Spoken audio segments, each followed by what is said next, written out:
ఎన్నికల ఓటమి ఎంతటి అగ్రనేతలకైనా కళ్ళు తెరిపిస్తుంది. ఒకప్పుడు తిరుగులేని అధికారంతో దూసుకుపోయిన బ్రదర్స్ లాంటి బ్రదర్స్ జగన్మోహన్ రెడ్డి, కేటీఆర్ ప్రస్తుతం ఒకే విధమైన పశ్చాత్తాప ప్రకటనలు చేస్తున్నారు. తాము అధికారంలో ఉన్నప్పుడు పార్టీని నమ్ముకున్న గ్రౌండ్ లెవెల్ కార్యకర్తలను నిర్లక్ష్యం చేశామని ఇద్దరు నేతలు బహిరంగంగా అంగీకరిస్తున్నారు. మళ్లీ తమను గెలిపిస్తే భవిష్యత్తులో అన్ని కార్యకర్తల చేతుల మీదుగానే చేయిస్తామంటూ సరికొత్త రాగాలు అందుకుంటున్నారు.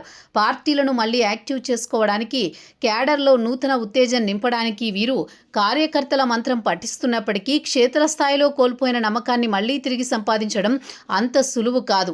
ఆంధ్రప్రదేశ్లో వైసీపీకి ఘోర పరాజయానికి ప్రధాన కారణం పార్టీ కార్యకర్తలను పక్కనబెట్టి ప్రభుత్వ సమాంతర వ్యవస్థ వాలంటీర్లను నమ్ముకోవడమే. జగన్ ముఖ్యమంత్రిగా ఉన్న కాలంలో పెన్షన్ కావచ్చు, ఇళ్ల పట్టాలు కావచ్చు, చివరికి చిన్న సర్టిఫికేట్ అయినా సరే వాలంటీర్ల చేతుల మీదుగానే నడిపించారు. దీనివల్ల పార్టీ కోసం నమ్మకంగా పనిచేసిన, ప్రతిపక్షంలో ఉన్నప్పుడు కేసులు ఎదుర్కొన్న వైసీపీ ఒరిజినల్ కార్యకర్తలకు కనీస విలువ లేకుండా పోయింది.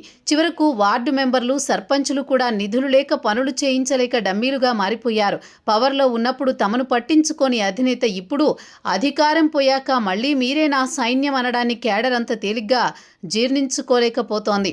ఇటు తెలంగాణలో బీఆర్ఎస్ పరిస్థితి కూడా ఇందుకు భిన్నంగా ఏమీ లేదు. కేటీఆర్ ఐటీ మంత్రిగా టెక్నాలజీపై ఎక్కువ భ్రమలు పెట్టుకుని డిజిటల్ అడ్మినిస్ట్రేషన్కు ప్రాధాన్యత ఇచ్చారు. సంక్షేమ పథకాల లబ్ధిదారుల ఎంపిక, బటన్ నొక్కి నేరుగా ప్రజల ఖాతాల్లోకి నిధులు బదిలీ చేయడం వంటి ప్రక్రియల వల్ల ప్రభుత్వానికి మంచి పేరు వచ్చినా రాజకీయంగా ఎవరికీ ఎలాంటి మైలేజ్ రాలేదు. ఈ పథకాల పంపిణీ స్థానిక బీఆర్ఎస్ కార్యకర్తల ద్వారా ఇప్పించి ఉంటే వారికి ప్రజల్లో పలుకుబడి పెరిగేదని కేటీఆర్ ఇప్పుడు వాపోతున్నారు. లబ్ధిదారులు పథకాలు తీసుకుని ఓట్లేమో వేరే పార్టీకి వేశారని, మధ్యలో పార్టీ కోసం రాత్రింబవళ్లు కష్టపడిన కార్యకర్తలకు ఎలాంటి గుర్తింపు దక్కకుండా చేతులారా నష్టం చేకూరుస్తున్నారని కేటీఆర్ ఆలస్యంగా గ్రహించారు. రాజకీయాల్లో నమ్మకం అనేది ఒక గాజు పాత్ర లాంటిది. అది ఒక్కసారి పగిలిపోతే మళ్లీ అతికించడం చాలా కష్టం. జగన్, కేటీఆర్ ఇద్దరూ తాము చేసిన తప్పులను ఒప్పుకోవడం ద్వారా లీడర్లుగా ఒక అడుగు వెనక్కి తగ్గినట్లు కనిపిస్తున్నా వారి మాటలను కార్యకర్తలు ఏ మేరకు నమ్ముతారనేది అనుమానమే.